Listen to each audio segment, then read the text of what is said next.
Thanks, Steve Bloom. There we go. No, I don't know. I honestly, but it's just I haven't like looked back into that, but it's just so like it's so uncanny, like by comparison, Yeah, just how close that is. Mr. Mm. Toonami, man. I mean, Steve Bloom has been like everything at this point, so I wouldn't be surprised if he was. It just called him in. Yeah, it's like, look, we need you to get three For lines, please. I don't know, for like maybe a modest fee of like maybe $50 or something like that, he'd probably do it. hmm Oh yeah, I wouldn't be surprised. It's been yeah, he was even in one of the new episodes of what was it, Love, Death and Robots, and it was like he Really? was yeah, he was a gruff mercenary in an episode where it's a cybernetically enhanced bear that's a US military project that goes rogue, and so it's like Cool. all these action savants and like, regular military guys that are like going to send in, and it's like, oh man, I was really hoping I could tell Barber about this, but I guess we're gonna have to go in and do it ourselves. It's Hmm. like, okay, like that kind of tone, that kind of setup. Yeah, no, he's been finding good work. He's been doing a lot of good stuff. That's good. I mean, he's leaning towards I wouldn't really say the end of his career, but he's been doing it for a long time. And I'm wondering whether or not he's wanting to move on to like a managerial position or he might do something different. Who knows? Yeah, he's definitely got more than enough experience inside the industry to kind of know the in and outs, especially with how, I don't know, there's a lot of voice talent inside of North America that are trying to unionize based on Right. their rates as well. So I would imagine he'd have a pretty good perspective and option to kind of like settle that in Yeah. and like have a good, what is it, like have a good job, good idea about like where that should go. But I don't know, he's just been in so, he's done so much inside of the industry and for the rest of it. Like, is he in his 50s or, I'd hold on, imagine that I think he's yeah, 62. Yeah. 62. Oh my gosh. Damn. Yeah, he's prime for retirement. Yeah, my man's gone around. I'm curious to see how long that voice can, or how far that voice can go. Yeah. But yeah, only time will tell. I would imagine, yeah, he would be able to find like a really decent set for like a managerial position, or I mean, or he could just like keep doing it into his 70s. Like who knows? Yeah. He's Well, still doing voice work, and it's yeah something. As long as you've got more than enough time to organize your schedule around, like he's got a good yeah. chance. Yeah. It's also like I don't know. His voice might evolve as time goes on, and he'll push himself more to older and older roles. The old wise Yeah, man as he maybe. is now. Yeah, try to take after the old wise woman, Goku's original voice actor. Like I can't remember how old she was, but it's like holy shit, did she go far with that role? Yeah. Her Like lifetime. so many years. Yeah, that is kind of insane. So yeah, here, hello, welcome back to Anime on the Sea to Sky. It's been the weather's been kind of wishy-washy at least out west, but thankfully I've been able to get an additional perspective since I was able to bring a good buddy of mine on here to give us a little bit of information on what's happening on the West Coast. It is Johnny. Hey, what's up, guys? Yeah, not so much. It's been going pretty well. I mean, at least I've heard that like out east, like about like a week and a half ago, so there was like a ridiculous storm that was like cranking through Ontario and knocking out power sections left and right. Did you end up getting caught in any of that? Yes. So I ended up getting my power shut off at work. So I had the whole week off. There were power lines blown over right moments after the storm. I went outside to the nearby street just to check and see what the damage was, and it's pretty severe. I mean, it's intense. A lot of my friends were without power for the same amount of time for about a week or so. I was fortunate where I was in a place where I still had power, so I was able to catch up on some of my media backlog, which is fortuitous, and I will make the best of a bad situation or a good situation, depending how you frame it. So I've been catching up on a bunch of Netflix series with a bunch of my friends. Recently hopped into a Stranger Things watch party for season 4 for the release that happened on Friday, so I was into that. I've been watching a lot of Sexual Education. That's on Netflix as well. Great series. I recommend it if you guys got the time for it. Navigates a lot of the intricate interpersonal relations around students, peers, and teachers and parents. It's good. I recommend it. Yeah, Sex Ed was really good. Also, on one of your recommendations, I ended up going through and watching the first season of Russian Dolls. That was Ooh, very like nice. that did a really good job. Cool. Yeah, Groundhog's Day. gotta get up, gotta get Get up. out. Gotta get out before the morning comes. Oh. It's every single time. Shit. Really? I died out in the cold? That's fucking dark. Um, I choked on a chicken uh, wing. Just every, yeah, no, you are going to die. It's going to happen a lot. And whether or not you decide to maneuver yourself around, stairs are always going to be your greatest enemy. So just I warned you be about these very stairs, man. consistent. I'm walking here. I'm just getting it down the stairs. Nobody touch me. She's, she did such a great job with that. Mm. But yeah, no, have you been catching up on anything like in the newest season of anime, like anything popping up on Netflix that you were able to go through? As of recently, I've been able to finish up the first season of Vinland Saga with one of the buddies of mine who's able to sit me down and put me through the 24 core. So I'm thankful for that. I'm really excited to hop into the Vinland Saga manga, and see how they take it from there. I'm very excited about the Farmland Saga. If anybody out there is aware of it, I think Vinland Saga was an excellent watch. I think it's a great story. I think the anime I think it does the job of what it sets out to be. It's a like maybe a B plus tier, maybe a little tier above that. But I think the manga is really where I'm gonna get the meat and potatoes of what the weight of the series. Yeah, great, very interesting. Askeladd is a nuanced character. I think it's probably like one of the MVPs of the series. Super interesting. Yeah, exactly. Ocelot was able to go through, carry the majority of the stuff. Canute really came into his own. Like Mm, everybody has their own opportunity to shine and grow, and whether or not it's breaking free of a cycle or actually trying to find something beyond like the world that they've been able to try and what the world has given them. Any kind of paradise would be nice. mhm. Trying to find paradise, whether it's Wolf's Rain or whether it's Vinland Saga, just finding that idea, especially like in the trying times of those, would definitely be like a good set. Like it was a really good watch, and the fact that they were able to go through and like end the entire like 26 episode run as end of the prologue Yes. was just kind of like Yeah. it's like whoa, Yeah. you're telling me after everything that just happened, oh yeah, no, yeah, welcome to the world. Yeah. That was the prologue, and if you want to go through and like settle it up, the manga is just I can't remember if the manga is just finishing up or if it was able to complete itself like just earlier this year, but there's so much more. Mhm. I haven't jumped into the manga yet, but I know, like you said, Farmland's coming up. There's just so much more of that story to tell, and considering how Thorfinn changed over the course of like his 26 episode run Mhm. and how far he was able to come, and along with the new conflicts and the new sets that he's actually going to have to move forward with his life, Mhm. like there is a lot more of that story to be told, and I'm really excited to kind of see where that's going to lead. But yeah, it was a really good show. Yeah. So let's see. In terms of news and stuff that popped up, kind of like anime adjacent, Adult Swim was able to announce a Rick and Morty anime series that is going to be popping up sometime over next year, which is kind of like, yeah, it's definitely fitting for Rick and Morty to kind of have that because of how like with how fluid and how just ambidextrous their style can go for the rest of it. I mean, Mhm. because what was it? Yeah, like Studio Dean made that Samurai and Shogun short that they were able to do like way back in 2020, and like that, it was just Yeah. like Yeah. Yeah. this shouldn't work. Like it Yeah. shouldn't look like that good, and the style, even though we know it's Rick and Morty getting into like these multiversal kind of like fights and conflicts and shenanigans that they always tend to drag around each Mhm. other, but it's just kind of like even though we know that it's like, oh yeah, no, this American cartoon is going to be popping up, going to premiere on Adult Swim and HBO Max. It's just kind of like, okay, it definitely seems like I mean, it's weird on paper and it's weird to say out loud, but because it's Rick and Morty, it still kind of makes yeah, sense. it's I mean, multiverse, parallel universe, and it's also just the nature of being ridiculous as a series that parodies a lot of the tropes that come along with these multiverse sort of story explanations. We don't have to think too much about it. It's just we have to understand within the series that it's plausible, and you may as well get a deep dive exploration of one of the universes. So this will be fun. I'm glad that they're branching out and they're trying different things, and that more importantly, that HBO Max and Adult Swim are willing to put funding and backing into an anime project, and I think that might pave the way for more North American anime productions, if I could call it like that. So we'll see. Yep. So, yeah. So who is it? Takashi Sano, dude who directed Tower of God. He's going to be the one. It's going to be 10 Oh, episodes. sick. And Telecom Animation Film, who have been doing the most recent Lupin the Third stuff. Mhm.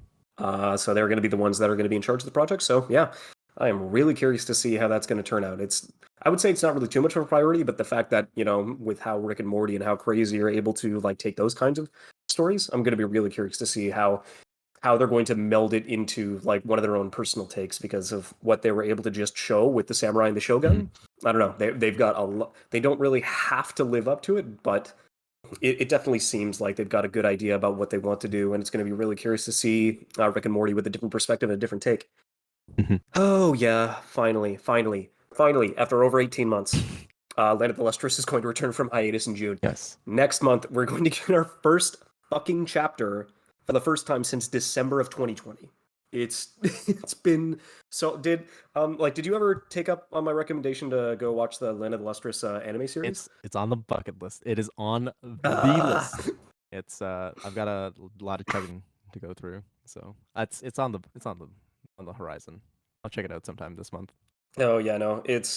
Let's just say what is it? It was either I think they ended on chapter 95 was the last numbered chapter of the series, and they left you on a cliffhanger. Hmm. Ichikawa, she posted on her Twitter Hmm. that she got a PS5. Oh, okay. And then that was the last thing we heard of her for 18 See you months. guys. I got it. I got mine. Sorry, I'm just gonna go and just lock myself in and kind of consume as much as I want. And it's like, oh my God. You know, with No. everything It closed was down, I can totally see why she just wanted a recluse and drop her pen and just pick up a controller, just go to town. You know. oh man. Yeah, no. It's because that was the thing. Yeah, I really, really, really enjoyed the 12 episode season of anime that we ended up getting. Studio Orange did a fantastic job, especially with how they're able to meld the crystalline bodies of all the characters with specific minerals, as well as like give them unique personalities, unique characters, different wants, different desires inside of a story that makes them live for centuries. And they just do a really good job in terms of like setting it all up. And not only is the manga good on its own without the abundance of color to give a little bit of extra like personality and flair to the characters, what it definitely bleeds into how well the story is able to evolve, especially with how Foss themselves continues to evolve and change over the course of the series. And it's kind of like I'm trying to remember the name of like the it's not the Perseus ship, whichever came up Theseus. in WandaVision. Uh, Theseus ship, yeah. yeah, Theseus Like ship. that argument.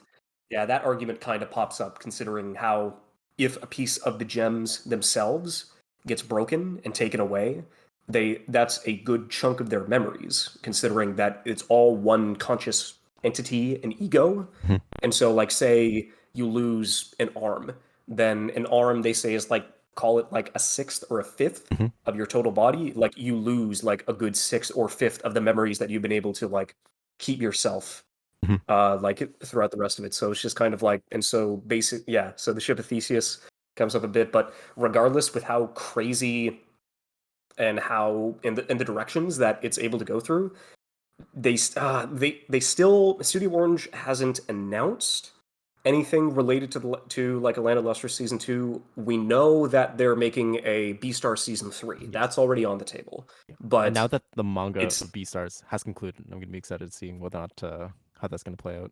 yeah, it definitely seems like if they're already getting into a third season of Beastars with a concluded story, I don't know how many more chapters they need to adapt, but it definitely seems like Orange is committed enough to be like, okay, if we're 3 seasons in, Mhm.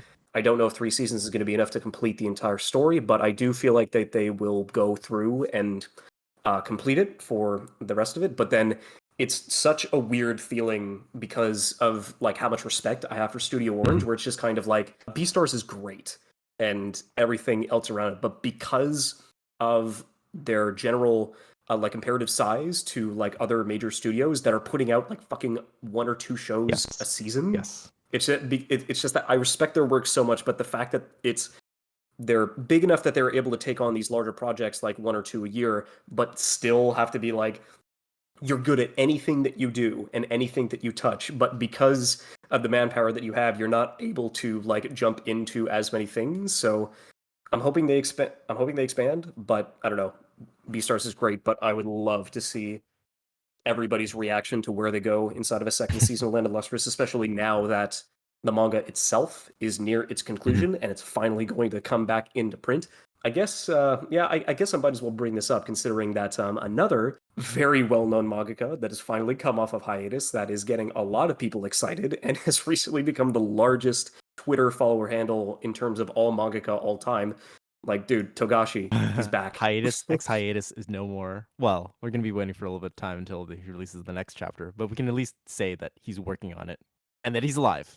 He's He's alive. alive. He's we can't say how well he's doing, but the fact that he's able to come back into the office and just the sheer respect about with everybody else inside of the auditorial and as well as like the mangaka section at the Mhm. beginning. Man, I can't remember the name of the guy who does One Punch Man, Murata. and then Ice Shield.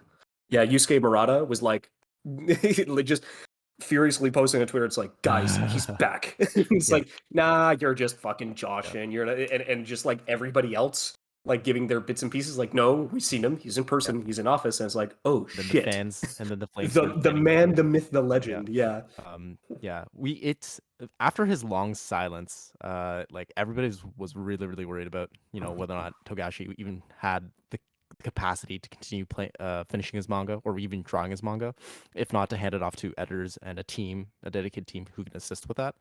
But yeah, I was worrying for a little bit of time, especially since Kentaro Miura's of Berserk passing yeah, like his passing. last May. So I don't know, maybe it might have. I'm sure that Togashi and Miura had some interactions, and he was probably thinking about, how he might have wanted to end the series, or he may be placed in a position where he couldn't finish the series. So that might have given him some inspiration to, get up there and be motivated to continue working on this. Get up, get up there. Yeah, I don't know. Yeah. No, that was a really stupid persona jingle that got into my head. But yeah, no, I'm really glad to see that he's able to go through. Yeah, if I guess considering that we didn't just like fully point out, this is the man who created Hunter x Hunter, Mm. as well as he was the one that did Yu Yu Yeah. Hakusho. Like he has just been like Yeah. the Hmm. standard, like through like he is the show like yeah the majority of his stuff is Hmm. shonen and they all follow the shonen archetype in the majority of his stories, but how he's able to flesh that out and meld it into something so unique and in his own style and something that sure can be put in the same bin as like other like general shonens that have come out in the past 30 years, but like everybody follows after this man. Hmm. The tropes, like the setups, the brash characters, like Hmm. so many different mangaka have granted so much inspiration from this one man, Hmm. and it's I'm just glad to see that he's picking the pen back up and getting back Hmm. up. Okay, I guess a quick short one, considering that I was really curious to see what Masaki Iwasa was going to be like putting up, considering that he took a bit of a break, and I knew that he was going to come out with Inuo, which let's see. Oh yeah, I guess technically it came out on May 28th. So it just recently came out in Japan. Based off of the Tales of the Heike Inuo novel, it's going to finally get a North American release in August Hmm. 12th. So it's so this is the first man, it's been a while since he's popped back up and because Stein Saru, the one that he helped found, has still what is it? They've still been doing work outside of his absence, even though I'm pretty sure like 90% of the other projects were like done under his directorial like supervision. But the last series that he did was Keep Your Hands Off Eizouken back in early 2020, which still to me was the best show of that year, like bar none. But he did take a bit of a break in the midst of finally releasing that, but he's going to be coming back as a director on this film. So yeah, I'm really oh excuse Hmm. me, yeah, I'm just definitely curious to see like how this is going to play out because it definitely seems very colorful, very dynamic, very like fitting of his style, and yeah, it's he's just definitely one of those authors where it's like there's not really much I can say that I can like wholeheartedly recommend like immediately going to see this movie, but because of like his resume and like the line of work and like how very consistently well set and creative he is on all his projects, he's definitely one of those directors where his name pops up and I'm almost immediately invested on anything that he's Hmm. going to make. Yeah, Misaki Uasa is, an auteur to his own right. Um, like his creative style. I like how differently he expresses his animation, or like at least his artistic style. Ping Pong is excellent. Devil May Cry Baby is also an interesting interpretation of the classic. Yeah, a lot of things that man does that I'm fascinated. Yeah, he's done a really a little a little slow in terms of ride your wave in Japan sinks, Mhm. but no, whenever he's able to like put his own flair onto a project, he definitely makes it at the very least like an entertaining and interesting Mhm. watch to bring it through.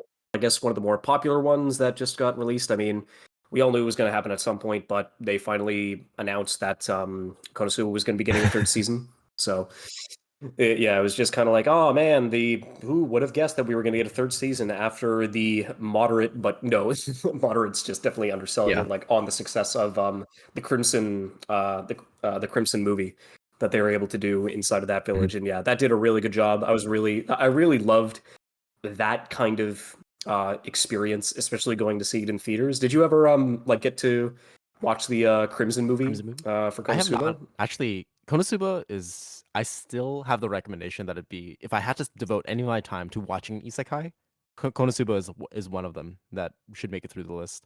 So I have a lot of friends who enjoy it and they're really excited. I've seen a couple of episode clips and I feel like it's fun. It's very aware of what it's trying to be. It understands the scope of the isekai market that's available right now. And it sets it apart by just, poking poking fun at itself, and I respect that. It does it differently.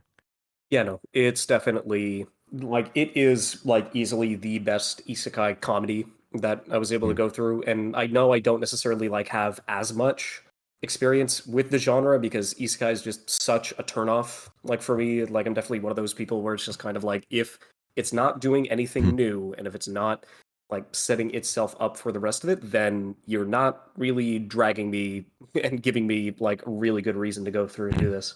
I'm just like looking through. Yeah, like I'm trying to figure out because it's being done by Studio Drive, but I just haven't heard anything major that they've like helped onto. Like, so at least it seems they helped on To Your Eternity, so they helped them with their. They did in between. Pretty Never sure. mind. They did in between animation on Ranking of Kings, but that was only for one Mhm. episode.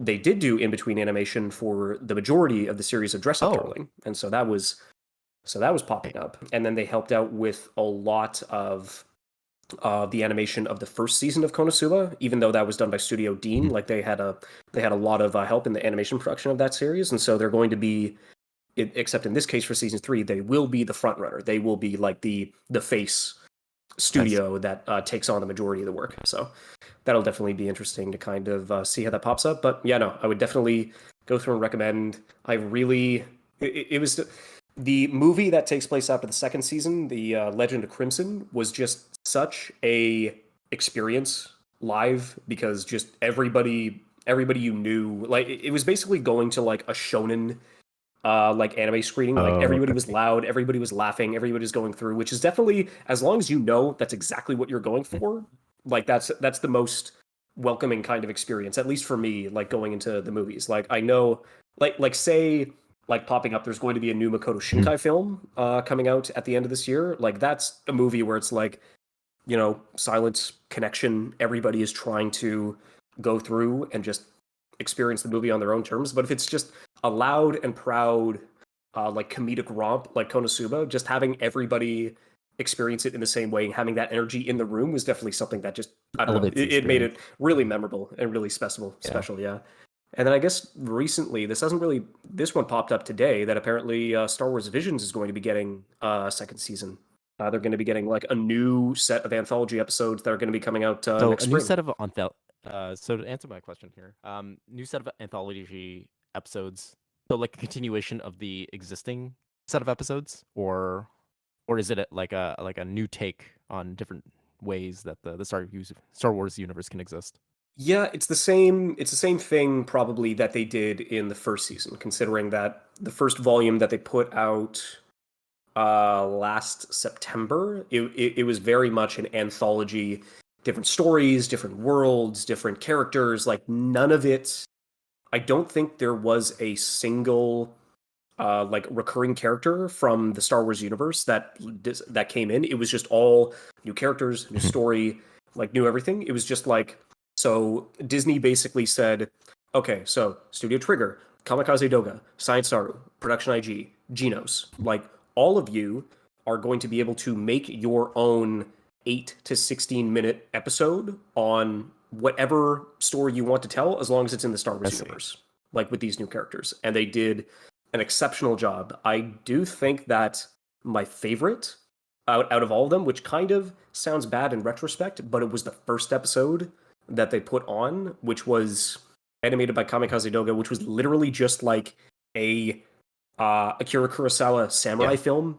Like it was literally just that, where it's like, they've got all these raiders who are like working for the Empire, and they're going to like go and attack this village, but the village like has their own mercenaries that they try to fight back. But then, of course, the Empire's mercenaries have a Sith with them, and the person who fights the Sith that comes into the town is a rogue Jedi that goes through, and he's just a Ronin, like he's just a samurai without a Mhm. master.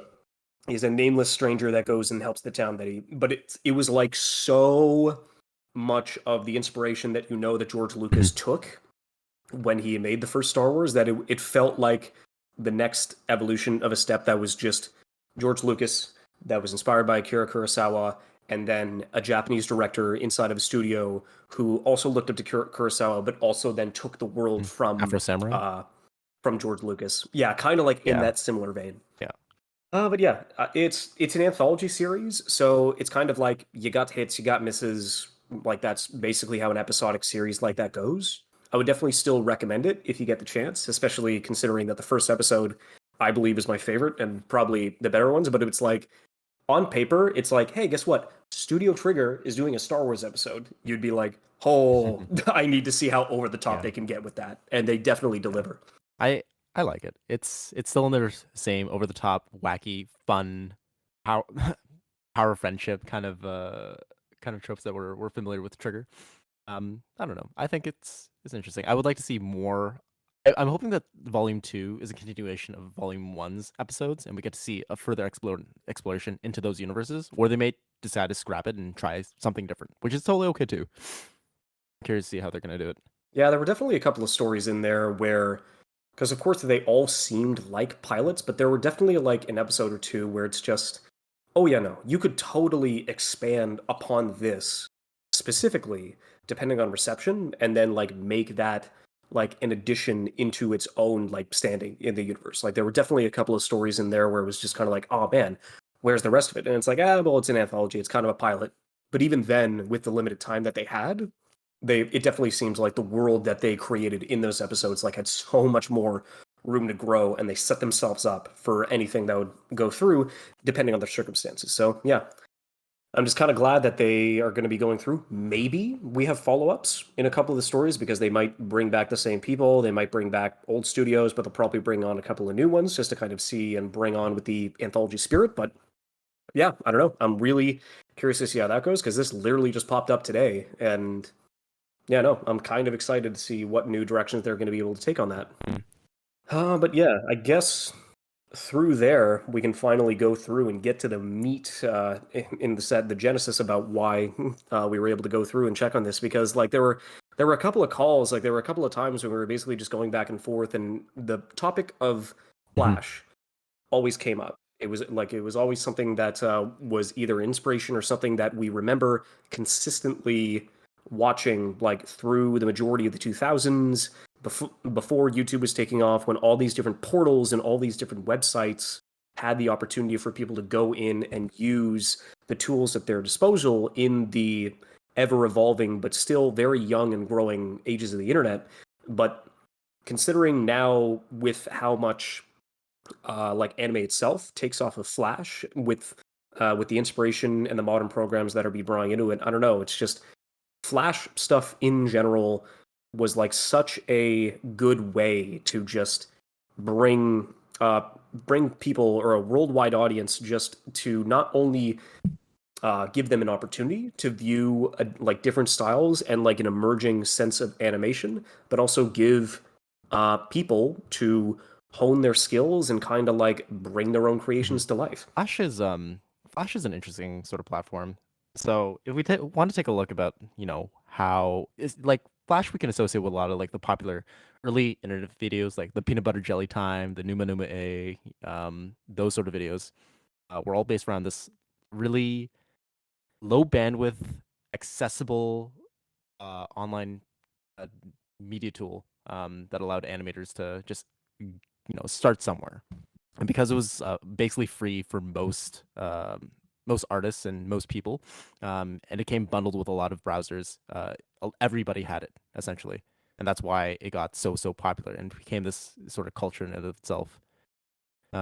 So you get like some of the platforms like Newgrounds, Stickpage, where you got a lot of these independent creators doing these animations, which were really impressive for the time, right? This is the beginning of like what I like to call the wild wild west of the old internet. Yes, Yeah. sir. Yeah, because there was a lot of because yeah, it was the accessibility. It was sure the initial investment, like even if you had a computer, not only did you have a computer, did you also have a connection that was able to like load it Yes. at, at a decent space? Because that was definitely something that was like the most like looking back on a couple of videos now, there were a lot of videos that I remember like trying to bring up and watch, but it would be slow Hmm. and choppy, and the frame rate would definitely lag through, and the music was the only thing that was consistent like based on how the file was created inside of the Hmm. Flash browser, where the music would still stay like sometimes the music would still stay like it Hmm. consistently, but then all of the video file would be like chopped by frames and for the rest of it and kind of go through. And so there were a bit of like there were some kind of limitations to Flash in its early days and as it was able to evolve, but it was a very flexible tool considering like how widespread and how easy it was to kind of give people the opportunity and innovation to like bring their own Hmm. creations to life. Yeah. And even recently, in 20 Flash was the mainstay for most online animators at the time because of how easy it was to broadcast. Everybody had it bundled in with the browsers, and it was just really simple. And over the years, they kept on adding more and more features to allow Flash to do more things with it. But that also worked to its detriment later on as it became really, really bloated. And then with other standards like HTML5, JavaScript, CSS, that offered a lot of those same sort of functions, but with better options like cross-platform support, and just it's more secure as well. Flash kind of died out. Flash wasn't supported by Apple iOS or iPhones in general, so it waned in popularity of use, and so that might have contributed to the decline of Flash. Chrome stopped supporting in 2016, and then eventually Adobe decided to put Flash into retirement in 2020. So all the existing online content that we knew of the old web kind of died out as the program became discontinued. And even now, there's still a lot of communities that are trying to revive the old, like to archive at least the old games and old animations and content that Flash was supported throughout all those years.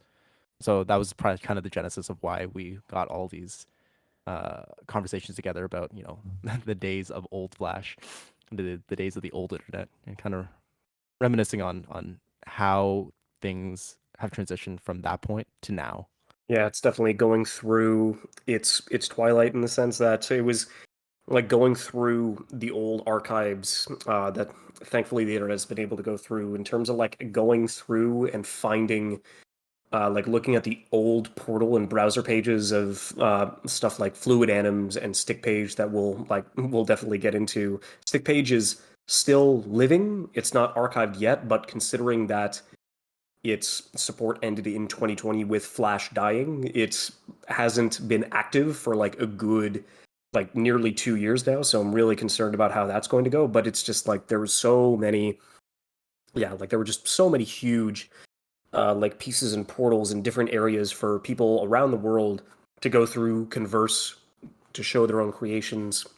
I mean, I guess like in the midst of all that, because of course Newgrounds is the first one to come up, but not only did they do like standard, what is it, animations to be able to go through and like give people the opportunity to spread it to the masses. But it's just, I guess, just to at least quickly Mhm. point out like what, because it wasn't just animations and it wasn't just UI. They were able to do like you were able to do so much with Macromedia and leading into Adobe Flash, considering that like you had like classic stuff like Neopets, you had classic stuff like Club Penguin, you had all these different like not only portals and sites that you would be able to go through and like act on, not kind of like a social media, but just a social interactive site that you'd be able to go through and interact with people with different Mhm. games and uh different times and different places and different just people in general. Like it was kind of amazing like in that round. And I mean like classic stuff like Congregate, and then in terms of like just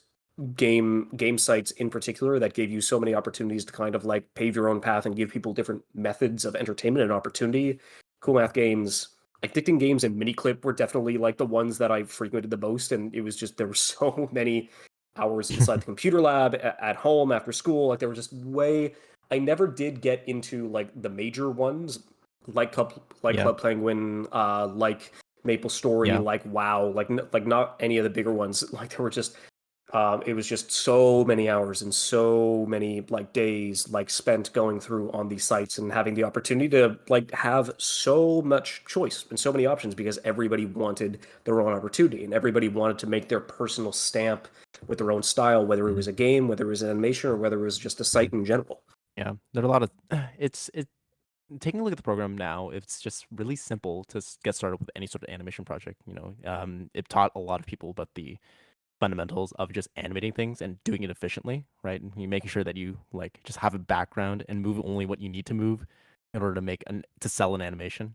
So it got people uh, introduced to the idea of like framing, keyframing, start and finish, and how to like do it efficiently. Because efficiency back in those times was with the game, right? Low bandwidth means that you got to compress the file size, got to make it accessible to everybody else. A lot of cool things. I don't know. Were there any particular, I guess, Flash animations that we want to kind of go down memory lane and discuss? Yeah, I would definitely say like the easiest one to go through and jump to would have been Hmm. Newgrounds because it was definitely one for me in particular that it wasn't the one that I frequented the most, but it was the one that I would always like consistently go back around because it was one of the largest domains on on the internet to not only upload your stuff like with a decent where the portal was Hmm. decent and the servers were running fine, but it was also just so like it could get Yes. dark. It was like towards the mid in the late 2000s, it like you could do and make anything. And so, you know, just Mhm. blood, gore, the edgy Yeah. teen stuff. It wasn't. I wasn't into anime at the time, but what definitely filled that void was just the amount of violence and like madness and storytelling that you were able to like complete in the same vein. Like the majority that came out of Newgrounds, like that very vulgar kind of humor that came out of like guys Yeah. like Ego Raptor, like Tom Fulp, like all of like they basically had a really good way to just like set up and display their vision, but they were also incredibly good at comedic timing and like Mhm. settling down. Like I can't tell you how many times I rewatched Metal Gear Awesome. Like it's just like so Shannon consistently every single Paradigms. time. Like I would go back and watch it. Yeah. It was insane. Oh man, this is like when like back in the early days when they were just like guys in their basements just working on their own small stuff. I think like how Eagle Raptor put it was just that he was doing voiceovers or something of the sort. Or no, he was doing animations for somebody's voiceover and he just decided to go with it and upload it just because he thought it was fun. And then it blew up on Newgrounds and being the most viewed at a point in time. I think it was like number one on the portal back in like 2004, 2005, something like that. And yeah, it just takes off. It puts people in trajectories where they don't expect, where all the fame, where you get all this attention, all this fame. And this is like pre YouTube as well. This is like 2003, 2002, somewhere around that time, prior to the advent of YouTube, where eventually most people who were on Newgrounds migrated to because that's just where the money was and it was just a stronger platform. But Newgrounds created its own sort of culture. They had, I think, quality was something that Tom Fulp was a little bit more concerned with. He had like an automated process to make sure that all the Flash animation or submissions got filtered out, so you can make sure that at least like it was of somewhat decent quality before it was able to be accepted, right? So it would stay linger on the site for maybe about a day, and if it didn't pass the user rating, they would just delete it immediately and just make sure that the best was always on top. Yeah. Yeah, that kind of quality control was definitely it was rare because it was definitely you could never bring yourself about to like kind of because the majority of the time was like kind of early Yeah. shit posting in a vein where you could make a really stupid joke like a strawberry basically Yeah. insulting a child or like what was it Donkey's old like eat my ass Yeah. sort of ridiculous video where it was that kind of stuff but yeah it was the people who stuck with it and actually took this towards a passion like Mhm. Tom like Ego and kind of was able to go through. But even then, there were all these like the classic one-hit wonders of the internet, where it's like Numa Numa was a part of that. The Star Wars rap, where you would literally just have to either load it up on Albino Black Sheep or Newgrounds, but it would take a fucking long time because of how, or at least for me, how slow my Mhm. bandwidth was. And it was just kind of like, your father, I'm your father, your Yeah. father. It was just like rewatching all those videos was just kind of like, holy shit, this was, yeah, no, this was a good chunk of Mhm. my childhood. Mhm. Easy. Like that End of Z World, Ultimate Showdown of Ultimate Destiny ended up, I think just last year, ended up getting a remaster and like a, what was it? Like it was a collaboration, an inspired collaboration that got put on Yes. YouTube last year if anybody remembers this or even doesn't, just either watch the original or go watch the remake because like both of them just do a fantastic job at like selling like how ridiculous and how much you could get away Yeah. with like back in the time. Like you could there was Yeah. no copyright. Like you could drag anything you want when you wanted and bring it in and it was more of an inspiration rather than something Mhm. that you would like take and it's like, oh yeah, well, because of how Yeah. fucking Yeah. ridiculous copyright is now, I mean, during those that kind of Yeah. I freedom, mean, yeah. during that period of time, it was the early infancy of the internet where, people were just putting out content even before it was able to be monetized, or at least monetized in the conventional ways that we can see it now through like ad revenue and what have you. It was more just individual independent creators creating content that they wanted and that they just felt was fun. And is also like just a way that you can, engage with the community. You were able to put something else out there and then people would iterate off of your creation and then you just have this exchange, right? Part of the days where like internet anonymity allowed you to take on these online personas and just post whatever it was that you wanted. And because it was the early days of that time, basically anybody who could animate even crudely would have been accepted onto to Newgrounds because there were so few like people who had the ability and had the insight to do stuff like this were still starting to develop that sort of support network, right? If you knew, you knew. If you didn't, you didn't. And if you didn't know, you had to do a lot of work to know what you needed to know. So I have a good appreciation for paving the way, pioneering a way for you to put out your own content. Yeah, having those opportunities to go through and set that up. Yeah, Newgrounds itself was just such a gold mine for like not only just opportunity, but like having just create a worldwide like opportunity for creators to actually go through and make that. I guess, and then like in particular outside of it, because there was a lot of stuff that was either through like I was about to say it's like there wasn't really much 3D animation. There was 3D Mhm. rigging and modeling in the early days and some, but because it was all like it Mhm. was all 2D like at that point that you were but able to do a good job in solving that. I think like going through a couple of the classic things that I was able to at least watch inside of Newgrounds, I think like being reintroduced to the Castle series was definitely one, and the Castle series in particular was like one of the facets, one of the biggest general series that was going through, and one of the simpler ones that was easier for people to get into, which would have been just the general stick figure Mm. community because there was just so much that you could do with just it was the Mhm. basis of animation where it's just okay you don't even need to do an outline you can just have the most basic shape and maybe give them some hair Mhm. maybe give them a weapon like give them the hyper detailed eyes but give them something but because that kind of animation was so simple and so like down to earth in the sense that you were able to not have to worry too much about the specific detail. It was all Hmm. set in motion. Like it was all the majority of your time and your effort could be far more focused on the choreography and how the characters Hmm. interacted. And then if you had more than enough connections inside of the bit, you could actually get people to go on and voice in your content, Hmm. like Castle did. Did you ever like have the opportunities like see any of the I don't think Castle I got series? into any of the Castle series. I think most of like my experience with stick figure animation was maybe the Xiao Xiao series, where it was just like really intense, really Oh yeah. well choreographed sort of fights. It was just interesting too because they got really detailed. You could get some like some bending, some tweening. There was the animator who did Xiao Xiao understood like a lot of like he timed like all the sound effects too, so the punches felt weighty. He had like a lot of the motion so that a lot of these bodies that were flying across left and right across the screen like felt like they had impact. It was just yeah, having stick figures as the basis of animation just made everything really really simple. You were able to put more of your attention to a lot of the other details, and it's just a really accessible sort of medium, right?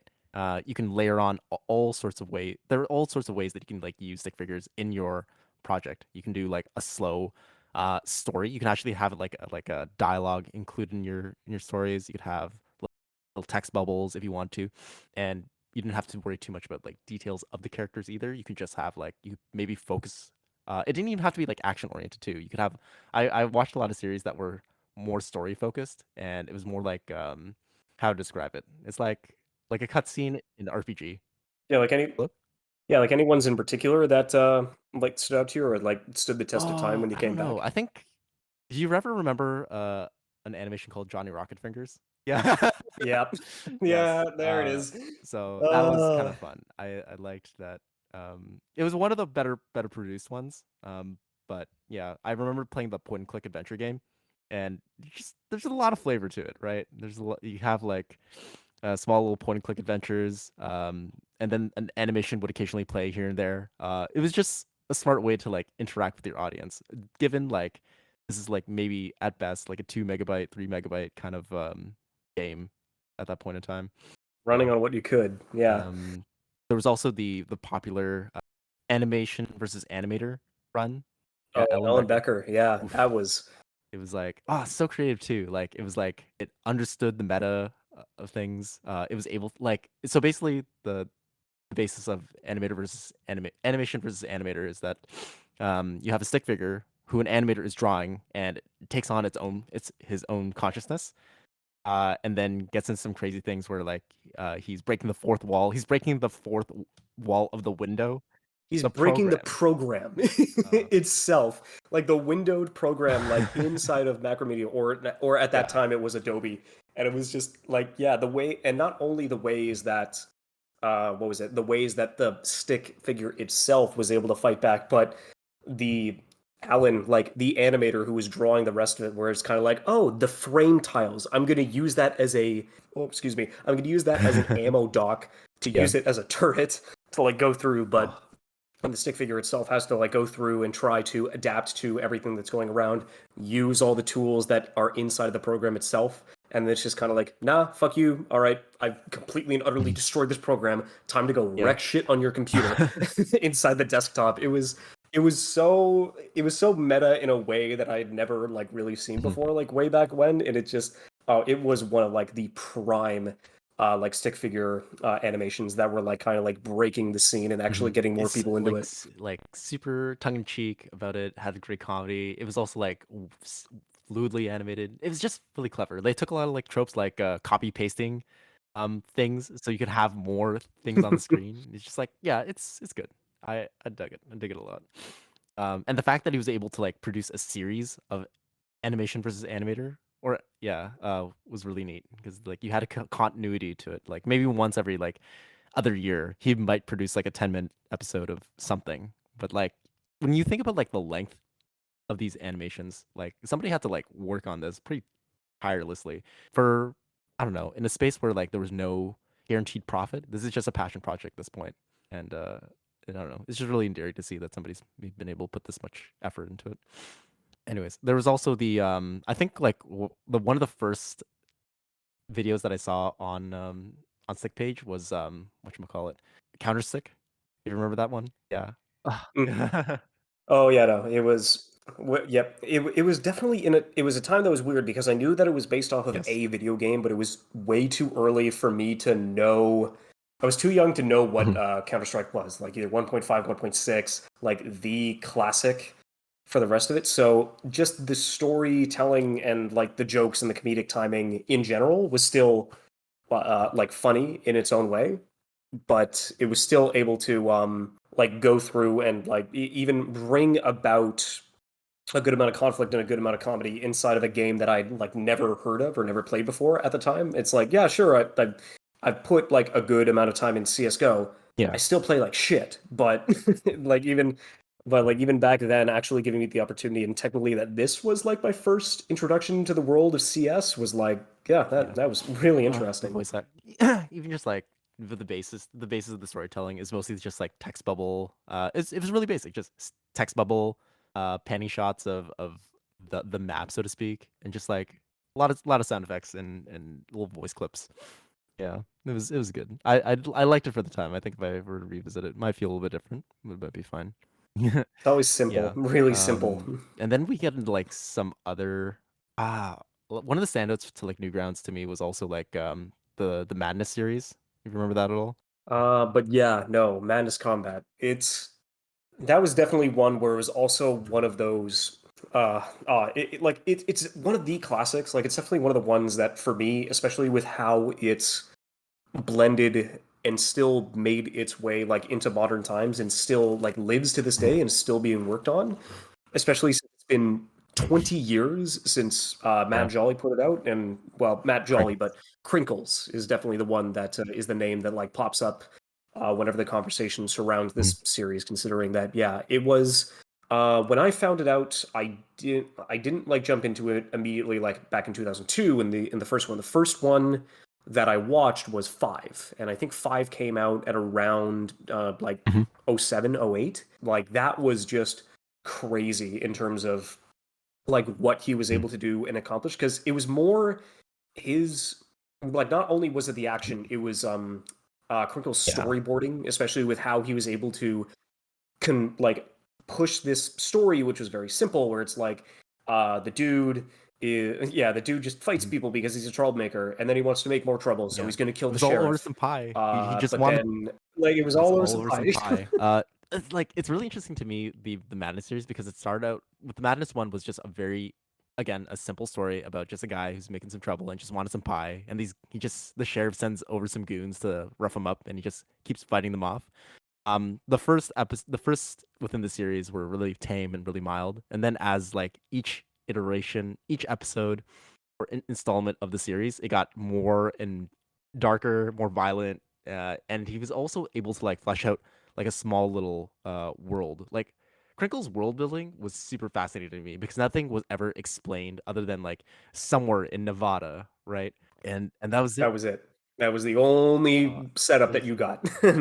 And dude just wrecks yeah. shit in the It's middle of just the state. like yeah, it's a lot of like inferred like implied storytelling where you just understand like that Hank, the main guy, is just this guy who just he wants some pie, and then eventually there are a whole bunch of accidents that happen along the way. You always think he's gonna die, and he basically like at the end of every installment you think he's basically blown to bits, but he keeps coming back, and it's always like, oh, it's so interesting, like how you, yeah, it's I don't know. It gets a little ridiculous after a little bit of time. Like I think in the latest installment of the series, it's just like you get in some fourth wall breaking sort of stuff where the world is like in chaos, everything, the sky is red and black. It's a huge detour from like where it was when it began. It's so Uh, chaotic, it's so off the wall, like especially how it's yeah. evolved over the past 2 decades, like leading into it. Because yeah, it was just what is it? It's he gets shot in the second one, he gets stabbed in the third one, he gets blown up in the fourth one, and I didn't realize that. I just thought the bandanas were like Yes. a part of his face in the fifth one, which is the first one I watched. But when I realized it's like, no, yeah, no, this uh he's being held together by bandages because he's literally been blown into smithereens, and his And like thankfully the new body he gets in 6 like just like it keeps going, like it keeps getting Hmm. even crazier and crazier.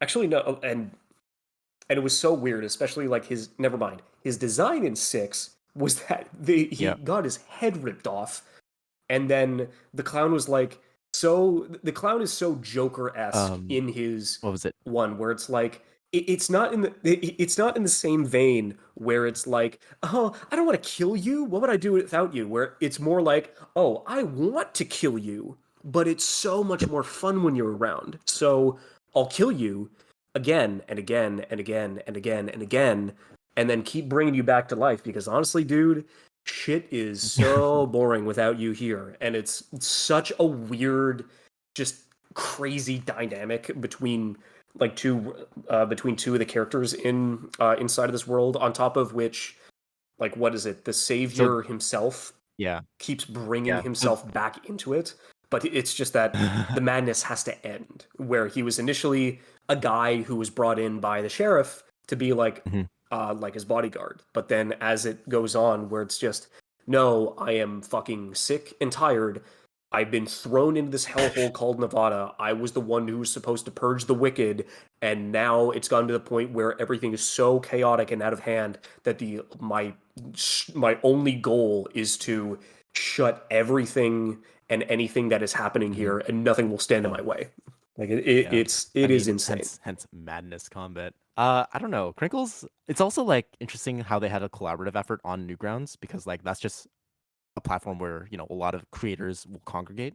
So the guy who did the music for Crinkles, Cheshire, has been working with him for like a long time. He just John Hodges, I think it is.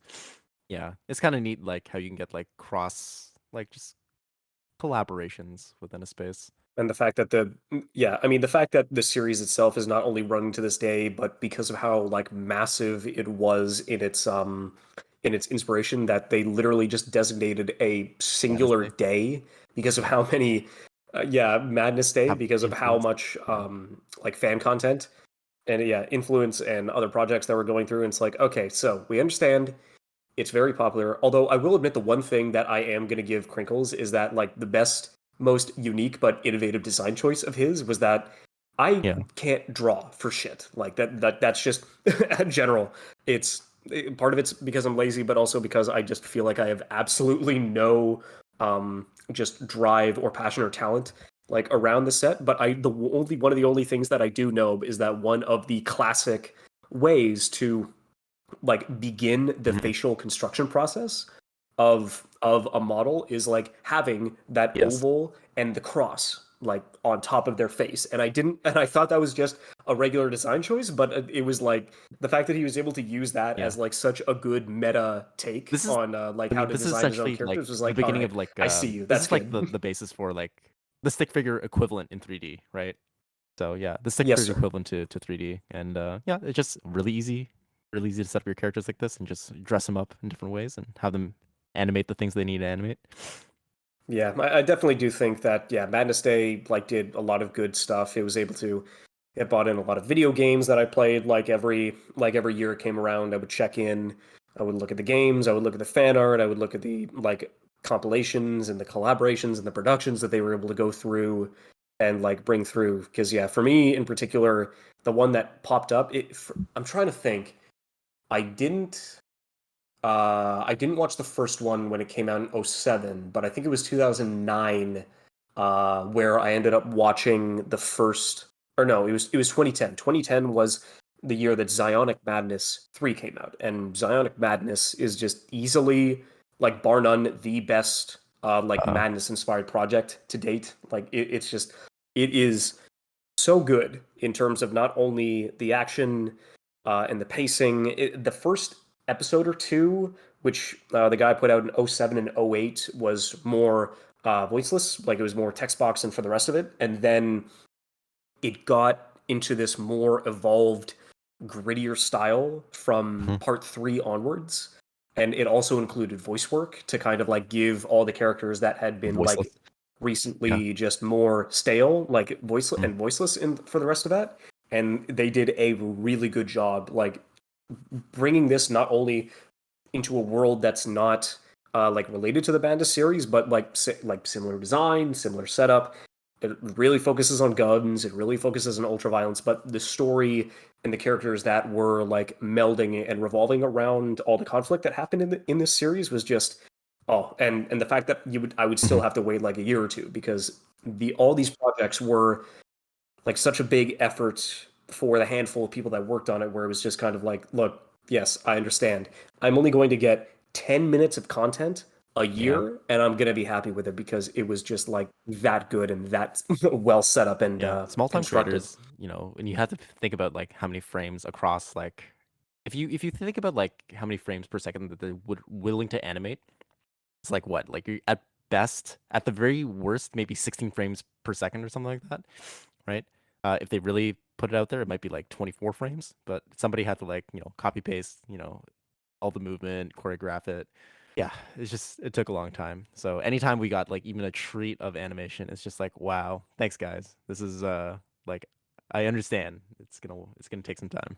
Take Mm, some time, take some effort. Back in the days where everybody was just driven on passion and side projects, the vast majority yeah. of them, you would barely see a Um, cent. But like with what they were able to create mhm. just off of that alone was just it's the reason why, or it's one of the reasons why, like at least like animation in of its sense, like going onto the internet nowadays, has definitely been having that as like a totem and a birthplace and an inspiration for like that kind of those kinds of projects were definitely something that the internet needed, and I'm definitely glad to see that it's actually not only evolved but continued to move forward, like even in the midst of the new Mhm. age of the internet today. I guess like in terms of other sort of content, what about Weeble? You remember Weeble? Yeah, the Oh yeah. badger, mushroom, Badger, mushroom. badger, badger, Yeah, that badger, guy. badger, mushroom, Like, mushroom, oh mushroom. man, Oh simple, my god. simple The animations, but classic like they shit, serve yeah. their place. Just fun songs and choreography added to this. Just honorable mention. Yep. Salad Fingers Salad was fingers, Jesus Salad Fingers was Christ. different. I like it Spoon. when the The red water spoon. drips. It's different. Like I'm glad that people are gunning out there and getting experimental with their content. And the fact that like, they're not concerned with whatever's popular for monetization. They just want to do what they want. Their interpretation of content that they want. The fact that Salad Fingers is like out there and had, some pretty moderate success was kind of interesting to me. I can't say It was just, yeah, it was just one of those oh times, yeah. jeez. Which other ones? Tom Flip.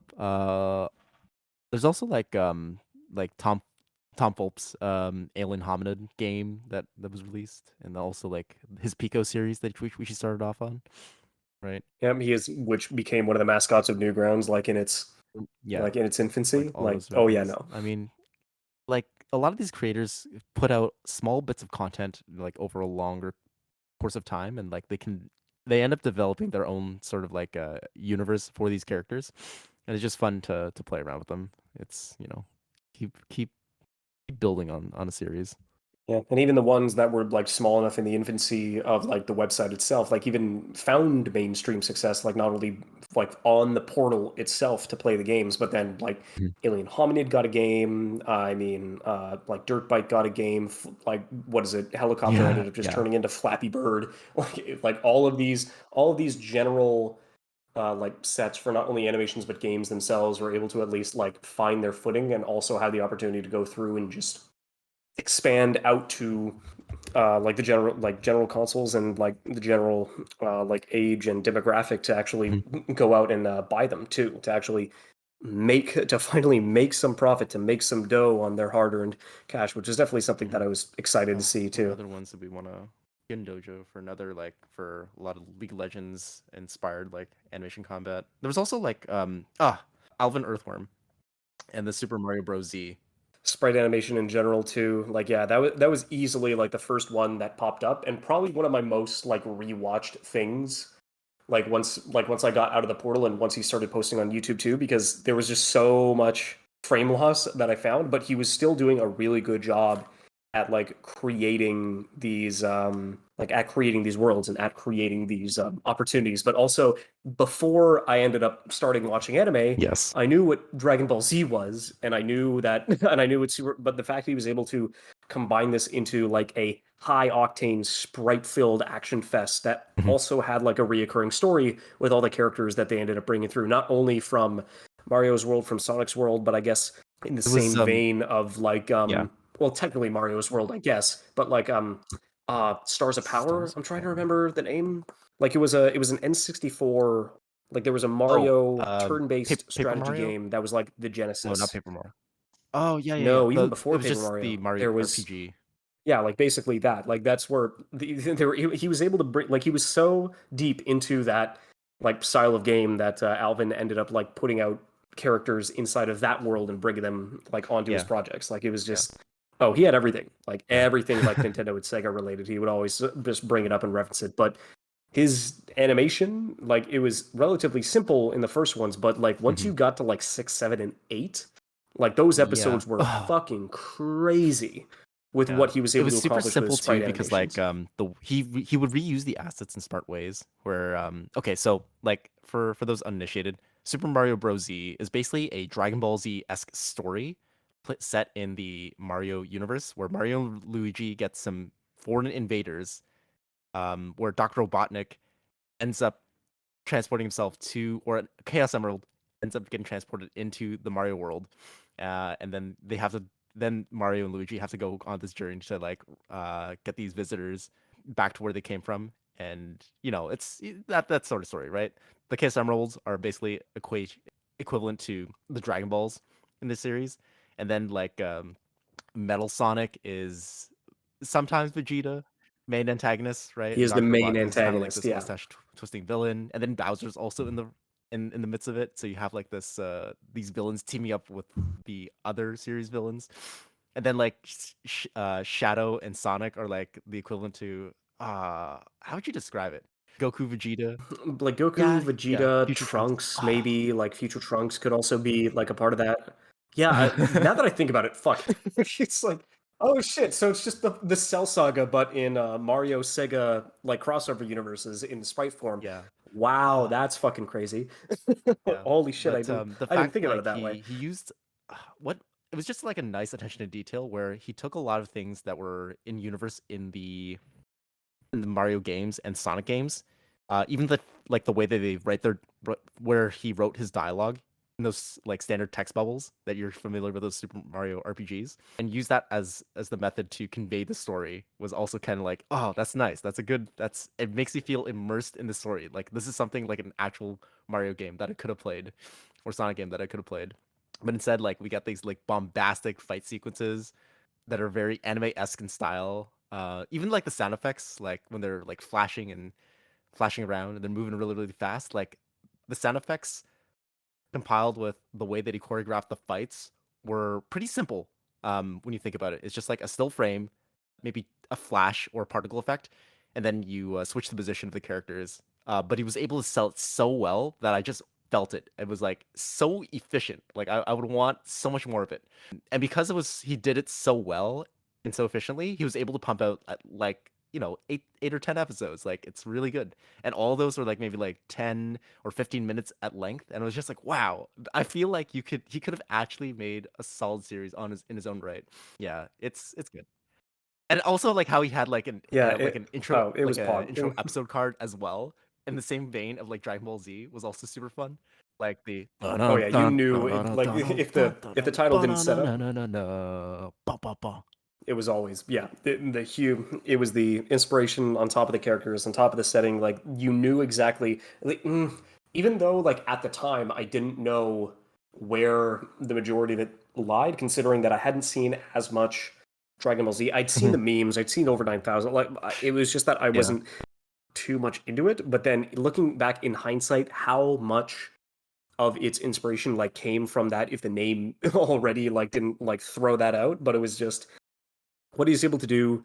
The music was from Dragon Ball, the sound effects were from Dragon Ball, like the majority of the fights, the high octane, quick combos, very strong, very like very fast, like destruction following anywhere that the majority of the fights ended up like setting up. And on top of that, the story being very well constructed, where it's just you have all these characters, you have their general goal, you understand why it's important, why everybody is terrified of Metal Sonic. Metal Sonic easily being like one of the best Mhm. Flash villains of the 2000s, just like out of somebody who was just a like throwaway Yeah, like a throwaway yeah, boss in one of the original Sonic games. And Alvin is able to use him as a very dragon, like even worse of a Dragon Ball ZS threat, like yeah. very much like he's Frieza basically with his malicious intent and just his incredible, not necessarily wit, but his efficiency on what he wants. He knows what he wants and how to get it, and he takes a much more interactive role than Frieza does in the Yeah. beginning of like say the Frieza saga, and even a more interactive approach than like probably same deal. He takes as much of a direct approach as Mhm, Cell did, like in his own saga, but it's more of like a if you're going after the Dragon Balls, mhm, then you're taking a bit of Frieza as well. But seeing how much and how much of a terror like Mecha Sonic is inside of this world is like you understand why mhm. people are just scared shitless of this character. And whenever anybody has no idea what he is and they feel like they have an opportunity to go through and they feel like they have the upper hand, it's just, oh no, you're just going to get your shit kicked Yeah. in. Like Oh you my have gosh. no idea what kind of power this robot is Yeah, even capable the way of. It is he just structures the story, insane. like he does like the build up ominous sort of soundtrack playing in the background, and he puts like really like in universe weak characters in in those situations. You're just like, oh man, how are they gonna get out of this? Like I felt the tension, it was there. And it's also like really cool too how he was able to really use a lot of the game sprite animations from the games and incorporate that into their own special attacks and combat. It was just fun, right? You like Luigi is this goofy, always scared, skittish guy, like counter to Mario, and then you have like this super serious Metal Sonic fighting him, and it's like, wow, this is in character. This is like the way that the characters move is in character of who they are, and it's also using a lot of like their move sets from the classic games and reinterpreting them in like a Dragon Ball Z-esque fashion was like super cool. Like where you had like the Mario fireballs and like it was just like amped up to like 11. Like oh, it's just so cool. Oh, so many cool things. The capes, the All the power ups, all the spins, references, all yeah, the all these resources that cool he things. used. Yeah. Yeah. So I don't know. I like small content creators like that. It's good. Yeah. Yeah, episodes 6 and 8 were like they're very neck and neck for like being the best one, considering that episode Mhm, 6 was like the end of Yoshi Island, and then episode 8 was the assault mhm, on Bowser's Sky Fortress. And it was and just what he was able to accomplish like in that short amount of time was something that was just legendary. It was I was kind of choked, but under like it was understandable because he was able to put out 8 episodes, so call it like 120 minutes of content over the course of 4 years between 2006 and 2009. And then after a long bit of silence in 2011, I believe it was around 2011 or 2012 where he like made a public post on Newgrounds where it's just like it was either in the middle of school, like he had lost his passion, he was in mhm, the middle of production on episode 9, and just which sucked because episode 8 ended on a cliffhanger, and then he's saying like, guys, I don't think episode 9 is ever going to come out, where it's just I can't like keep pushing myself like through the majority of this production. It's like taking a lot out of me. The same drive that I had in the beginning of this project was not is not the same as it is mhm. now, and there's not really much I can do. Fast forward to 2019, and he officially makes a comeback with a team of animators and Oh, a God full bless. Patreon backed account to remake the Oh entire my series gosh. from scratch. And so he's already and So exponentially longer. Like the first 2 episodes alone are oh, 40 are you minutes each. serious? So Alvin and his team have already remade the first 2 episodes of the series and he's in I can't remember if he's in the middle of production of the third or the fourth, but he started that back in 2019. He has the time, he has the effort, he has the backing, and he also has what it seems to be the same drive that he did back in the 2000s. And so he's now in the middle of remaking the entire series. from the ground up.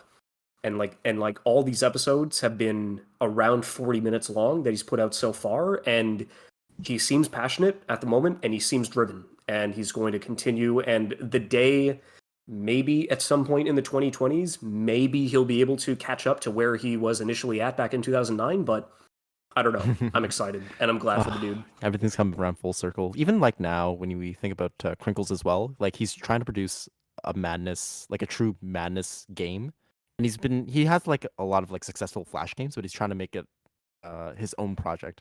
He's trying to look for a game developer who's willing to like do certain things for him. Oh Yeah, no, I think that just cool. recently came out. Like, I think it was, yeah, like Yeah. Madness Project Nexus. Like that was like it just came out on Steam this year, Yeah, like about 2 or 3 months ago, and it's been and the cool. reviews have been overwhelmingly positive. It Oh looks yeah, like it fits the style. It's like set it up. nice, Kringles nice, had like a nice. direct hand in it.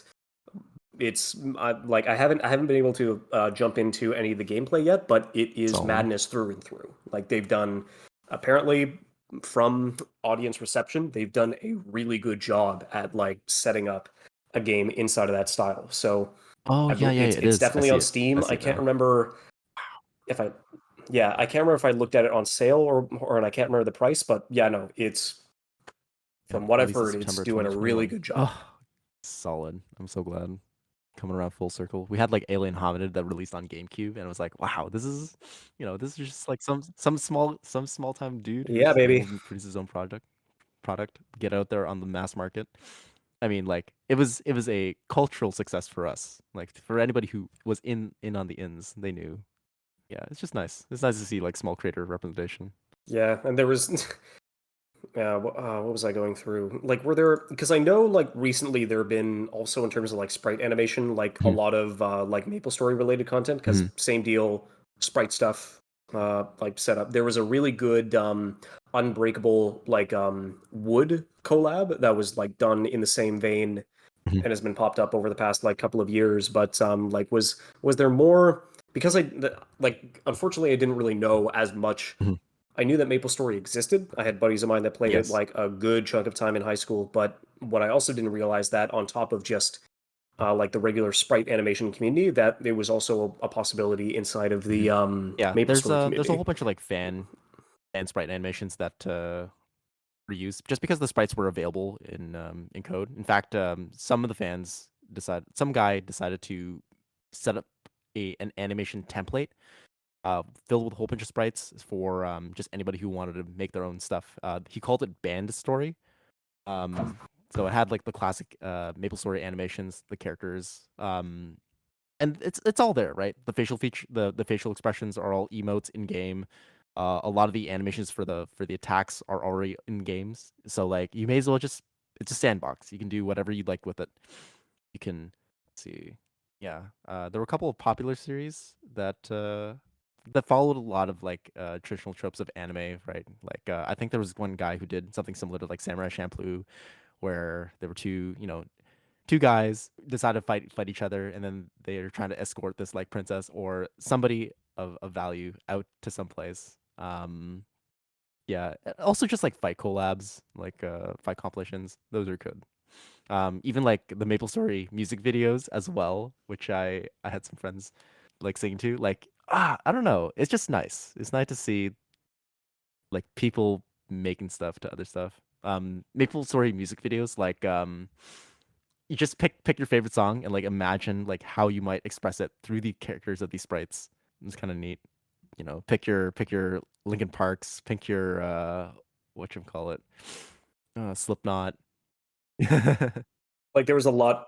Yeah, there was a very general like main like set, whether it was just like action set pieces or like music videos for the rest of it, where it was just kind of like, yeah, when I look back on like what was it, when I look back and actually like like re-go through all these videos, it was just like, yep, there was, yep, Slipknot, Breaking Benjamin, Rise Against. Like there was a very consistent through line to just give all of the action like the very consistent tone, but also have that like rock hard, solid edge to kind of like bring it all through. Like there was a lot of consistent animations, not like Flash and Stick Figure, like that kind of like use that same kind of atmosphere.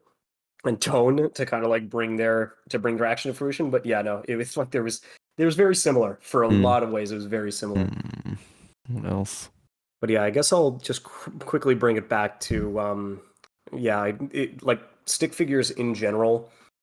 It was definitely like the main like through line, especially like in the main one that I definitely watched the most inside of the 2000s, where it was like, yeah, there would be times where a couple of projects would only be able to be viewed on Newgrounds and stuff, but like for portals like Stickpage and Fluid Anims, Hmm. like that was my bread and butter. Like that was the baseline nearly every day after school, going to the portal, checking what new animations people put out, like going to see like what new stuff like people would be making in terms of like collaborations or different music videos or different projects, or in particular the Rock Hard Gladiator series. Considering that that was something that was like settled up.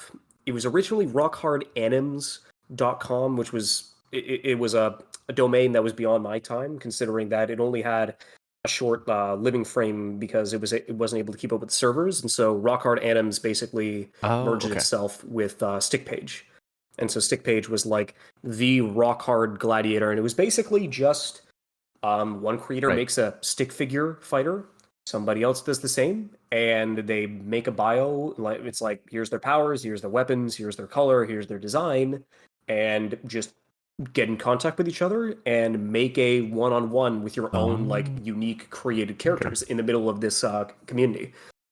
And so there was just so many, like for me in particular, the names that I remember the most were definitely the ones that were inside of that community and like were like having battles going back and forth between like just a plethora of different characters and setups through the rest of it. Like I mean, Tarantula, Mr. Pix, and Avon's like were one of the major ones that like started out creating ones where it was like Tarantula, you had tentacles. Mr. Pix, he was one that could Hmm. basically change his shape, change his density, like go beyond the form of a regular stick figure.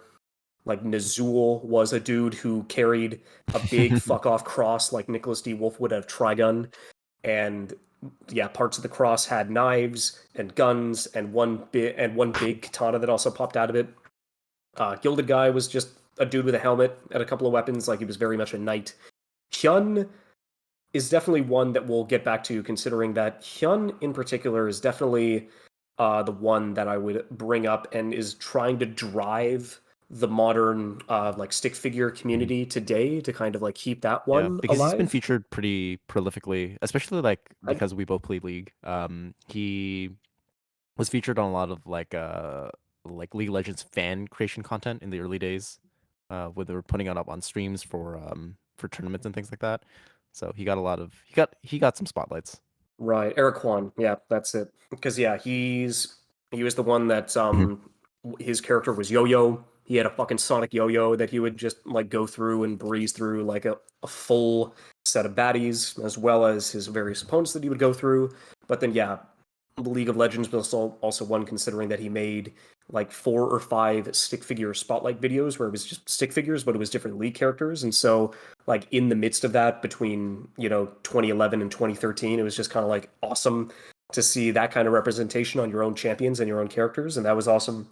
He did his own like drunken stick like individual projects, because it was like, yeah, Rock Hard Gladiators existed, but of course, like if you're an animator, you're not basically just tied down to one specific idea or one like setup, and you've got projects and you've got ideas, and sure, you have a character that you can use the majority of those ideas Mhm. and give them a place, but he still wanted to go through a couple of ones. I mean, yeah, McCool was good. He was the one Yes. for McWizard, Michael Sung. Like he was so flashy, and it was basically like he was taking pastels and paintbrushes and then just Yeah.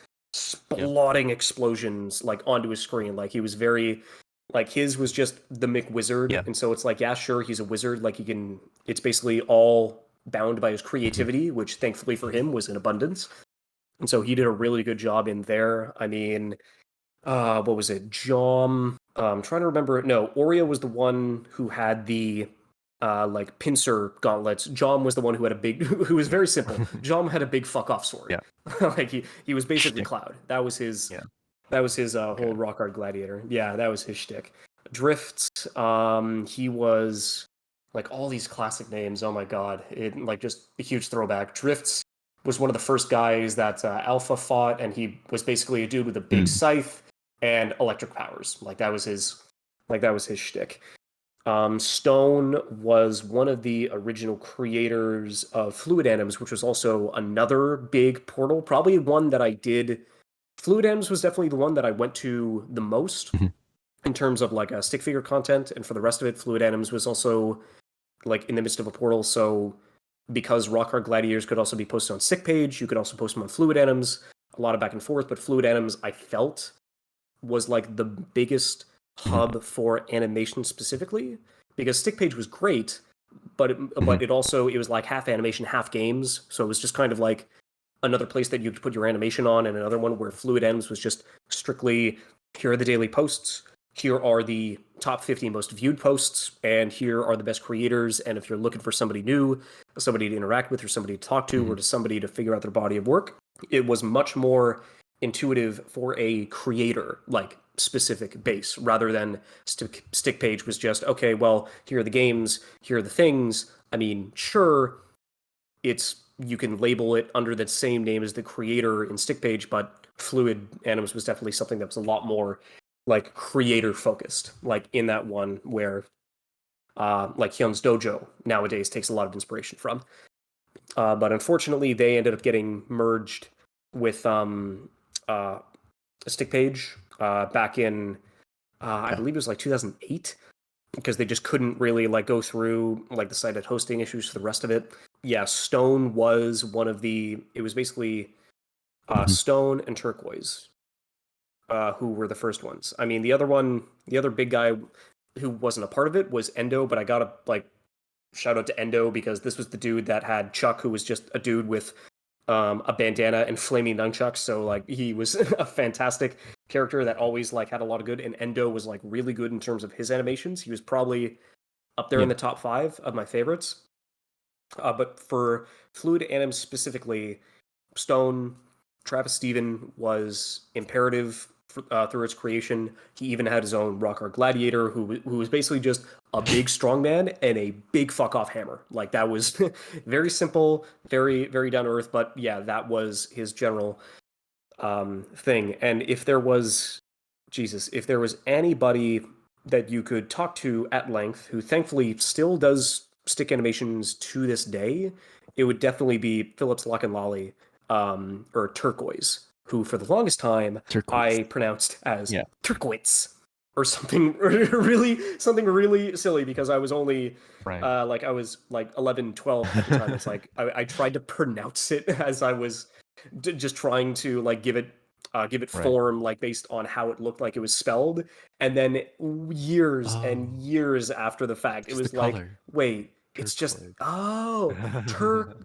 turquoise. Yeah. Oh, I'm stupid. It was so ridiculous, but yeah, no, it's just he undeniably um Phil was the goat of stick figure animation. Like for me, there is just bar none.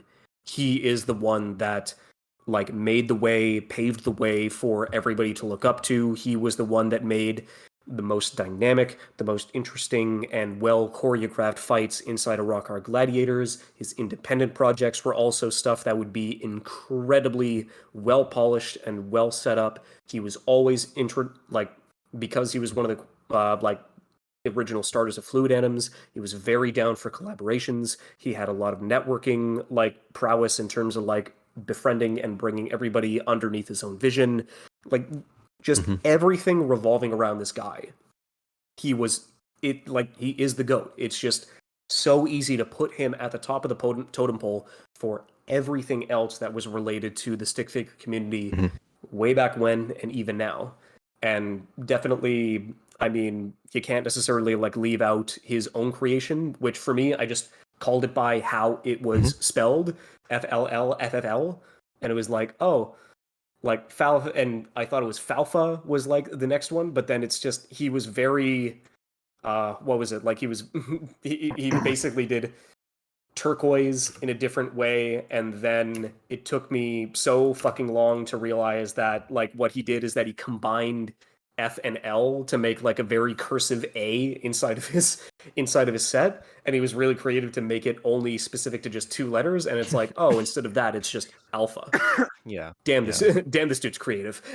He does a really good job. And yeah, just Phil, he's still making animations to this day. He's like made a lot of like guides and tutorials on like how he not only was taught, but how he like also worked on his own style and his own like vision, and how he was able to like self-teach him for the majority of the time that he was able to go through and like bring himself into the limelight, as well as the different what was it, like the different techniques and what he was able to learn on his own versus how he was able to pick up in school.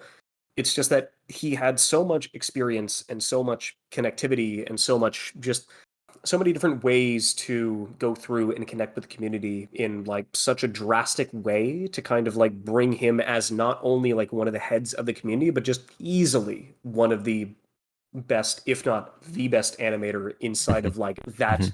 specific style of Oh animation. man. Damn. And I think the last thing, like for him in particular, is that, well, I guess the last two things, I guess, because for him in particular, there was an entire event just before Fluid Anims Mhm. like merged with Stickpage and went down. Like in his own name, there was a day put to celebrate his like animation prowess and his 4 day. projects, and it was called 4 Day, where he would have compiled, on top of all the stuff that he was making throughout the year, he would also compile four different animations, anywhere between 60 seconds and 8 minutes. So four different animation projects that he prepared, Oh, I and he see. would release them all in one day. And so it would be like, so like it would be, he would put out an animation at 9 o'clock, he would put out an animation at I 10, see. and then 11, and then 12 at noon. I believe that was the time frame, and it was just four different productions Oh. that he made himself. Like inside of that, like it was, he was crazy. It was absolutely insane. Like the projects that he was able to go through. So, what was it like? Yeah, Trucido was like one of the ones that he put up inside of 4 Day. I'm struggling to figure out the other ones, but he made a I don't know how much of it was collaboration or how much of it was just done on his own. I think the majority of it was himself, but he basically did a stick figure free for all battle royale brawl of like all of the different inspirations that he Mm. had throughout his career. And so like I'm talking Henry Stickmin, I'm talking Zhao Zhao. Like paying homage He to a was lot able of to go his through is it all the classics. Yeah, like all the classic, whether it was a game or whether it was an animation, like he basically merged all of these different references like inside of one. Like not only just stick figures, like in one unique style where it's like, oh, he's the same stick as the guy next to him, Mhm. but it's also like a stick with a hat. And like that's the where it's like, oh cool, he called it the reference. It's like no, he individually and painstakingly animated every single reference and every single character inside of this Oh, collaboration okay, in its okay. own All right, I style. see. I see. Yeah.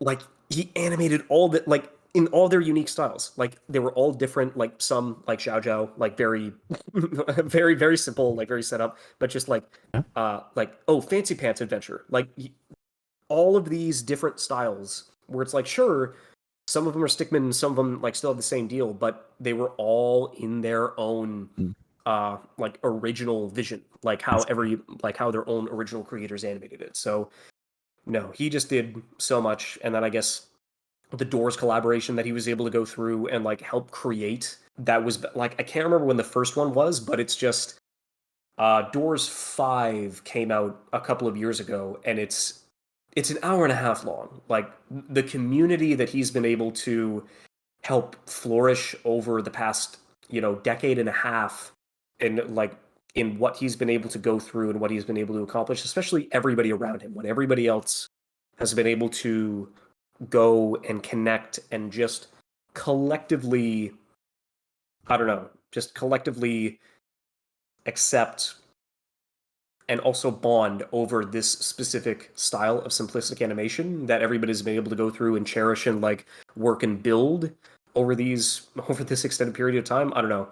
The Doors collab is probably just the most basic expression of that animation where it's simple, it sticks, dude's getting from one side of the screen to the other or is trying to get from one door to another, but everybody who has been a part of that collaboration gets their own unique spin on it, and everybody has the opportunity to give their own specific flair and give their own kind of energy. And the collaboration, I think Mhm. the first one was around 8 to 10 minutes, and the fact that it's been able to evolve over the past decade up to an hour and a half of just unique animations from everybody inside of the community Wow. Like, going through, I don't know. yeah. I really Man. love this community. It's All these something independent special. creators that are popping up, and this is pretty accessible as far as animation goes. You just need a stick figure, and now Flash and maybe some other platforms are now available, but the spirit is still there, and regardless of whatever sort of platform you use, it's there now. Yeah, Yep. that's a good question. Is there anything that we felt like we missed? Anything in particular that you feel like you want to give a special shout I out think for, or just I think for now we've in covered general a that's pretty good been going basis of through? like our experience through Newgrounds. More Newgrounds, Stickpage, early Flash animation. I can't note of any other ones that really stood out, but it's been a while. Yeah, I think that's about it. Good summation of our growth in appreciating the beginnings of animation. Yeah, the evolution, the set. Like, I know that you were definitely you Mhm. got into anime earlier than I did, but you were still able to like have and share this kind of connection perspective like through the rest of it. Where even though I didn't get into like anime for a couple of years after, like this was definitely it's like this community and this style was something that kind of helped me jumpstart my appreciation for just the medium in general. And yeah, like that was definitely one of the main Mhm. reasons why I wanted to go through and get this episode together because like yeah, it is that special. And especially with the community and the amount of people that have been able to keep it running for this amount of time. I don't know. They've been doing a really good job and a really and I don't know. It's special. In one word, like to bring it through everything revolving around this kind of medium and everything that it was able to accomplish in the early Yeah, days of the internet, it was it's definitely a flash special. in the pan. Okay, well, I think that's a good way to wrap it up now. Okay, fine. Yeah. Well, yeah. Cheers, Johnny. I'm glad that you were able to go through and set up on this blast of the past and like go through and relive a lot of these moments in the early days of the internet and go through and kind of connect Thanks for on this having me. way. So yeah, cheers. Thanks for stopping by. All right, I'm going to line up. I'm going to go through. I've got a couple of what is it? I've got a couple of friends that want to go through and go out to see the new Maverick Maverick Top Gun 2. Top Gun 2, basically. So Top it's Gun. going to be, Oh, yep. that's a thing now. Yeah, Maverick just came out this weekend. Oh yeah, no, it's crazy. I don't know. I didn't really have too much of Oh uh, my of a connection gosh. to the rest of it, but it's definitely Let's see. one of my mom's favorite films, and so it's like, Damn. okay, all right, let's go. I'll go and re-experience it and go through an IMAX and for to have that opportunity because Mhm. I don't have as much of a connection, but at least all of the what is it? All of the scenes that I've been able to go through and the first person perspective from the cockpits of Mm. all of the jets that they may be able to fly, it's like, damn, Well, this is 96% definitely an on experience to top leave to the Rotten theaters. Tomatoes right And now, so at the like, very least, yeah. but it's only been like a week, like less than a week. Oh yeah. At the very least, yeah, exactly. It'll pan like it'll level out, but at least for now, I'm going to have the opportunity to go through and Mhm. experience at least the dogfights, which apparently I've been told are worth the price of admission. But yeah, no, cheers. Definitely. Yeah. I'm glad that you were able to stop by and go through and jump into another episode with me. At some point in time, you and I are going to have to go through and finish and collect our Yeah. final thoughts on the rebuild of Yeah. Evangelion, which is definitely something that we've been holding off for a while There's a because lot. it's I think it's I so think like if we much. were It to do is the end it's of the Evangelion so episode, much. or not end of Evangelion, the end of the rebuild series. The rebuilds, Oh, yeah. maybe structure it. I think like I don't want to drag it out for too long. Maybe like a 2 hour session might be like a bit much. Maybe like 1 hour. We could try it some it into 1 hour.